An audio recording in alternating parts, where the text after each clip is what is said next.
Hello, my name is Joshua Holsclaw, and this semester I'm taking Introduction to Ethics. One assignment that we had to complete this semester was to read the book Second Chances by Chuck Gallagher. In this book, Gallagher mentions 23 steps on how to transform adversity into opportunity. An ancient philosopher once said, "The journey of 1,000 miles begins with one step." But for Chuck Gallagher, his journey began with 23 steps that led to a life-altering experience that will forever impact his decisions. One principle that specifically sticks out from the book is the notion that we will influence the world based on the choices we make, a lesson which I never really understood until last year. When I was a child, I grew up in a religious family, and my mom always taught me that my sins would find me out, a point which Chuck Gallagher makes in Second Chances in saying the consequences of our choices may not manifest immediately, but we will harvest the outcome of our choices and actions. Never did I expect this elementary idea to play out my life as vividly as it did. Last semester, after my final class of the day, my sister came to pick me up, and earlier in the day she had let me know that she was going to come get me because our mom was feeling unwell. When I got in her car, I waited for her to pull off, but she remained in park, which I thought was rather suspicious.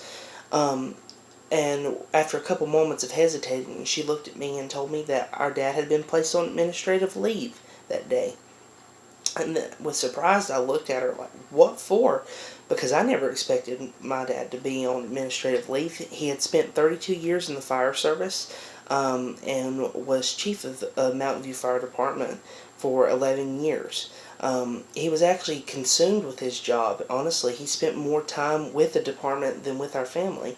And he firmly believed that his call in life was emergency response. And for my entire life, I supported him because it's an honorable role to have. But as she continued to go on, she ended up telling me that he had been accused of an affair. And to sum it up, it was true, and he had confessed to it. And with that one phrase, after she told me that, my entire world burst. I had rage swell up inside me because, after my father had taught me a certain lesson, he went and done another thing. And he had took for granted the value of family. So the following months were strictly intense in our household. We spent many a nights discussing the deed that had been done and the possibilities of the future. We come to the conclusion that the best thing to do was for him to put in a letter of retirement, which he submitted the following day. And just like that, 32 years of fire service ceased. The pagers and radios that I had heard my entire life disappeared from our house. The bar light that was on his truck that so often distinguished his truck from so many others was gone. But more importantly, my dad was left without a job, which was a significant source of our income. And after several months of battling this issue, I'm here to tell you that my parents are still together. My father now works as a mechanic, and he's an entirely different person with an entirely new, different perspective about life. But not everybody gets that chance.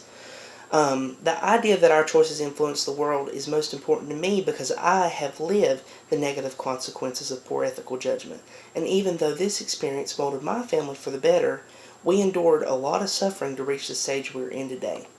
In Chapter 14 of Second Chances, Chuck Gallagher makes the statement, "Choice and change involve giving up something we want for something we want more."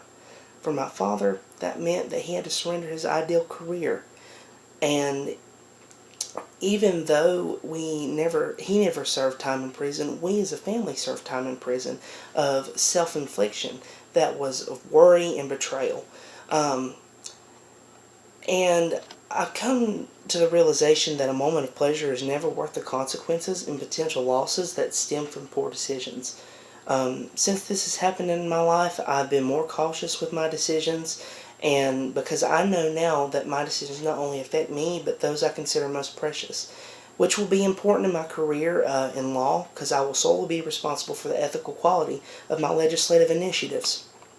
In conclusion, our futures thrive on the decisions and choices we make each day, but more importantly, the world depends on our choices. Therefore, we must do our best to make the right attempt.